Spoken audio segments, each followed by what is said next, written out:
Ito na nga mga kaibigan. Uy, si kuya nakahuli ng isda. Ay, nakawala pala. Sayang. Nahanap na sila ng yelo. Ito naman, may isda sa ilalim ng bato. Uy, nadakma. Ang lakas ah. Aba, ayos. Ay, buhay ba yun? Ito naman, pinagtataka ko talaga eh. Bakit jellyfish ang hinuhuli niya sa net? Para saan kaya yan? Etong isa. Isda ba to? Mukhang hindi isda to. Isda ba yan? Siguro.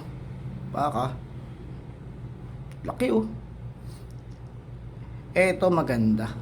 Napakaraming maliliit na alimango. Yan oo, diba? Pinampain lang. Si kuya nakahuli ng isda. Ay, naku, sayang nahulog. Wala na. Wala na isda. Ito maganda. Oh, napakaraming isda. Yan oh. Oh, nilagay sa fish pan. Napakagaling no. Oh. Ayos ah. Naku, sana ganito kagaling.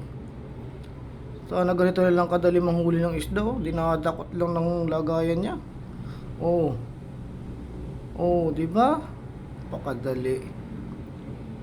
Sana sa Pilipinas ganyan din. Ay palang kasama niyo. Ito naman si ate.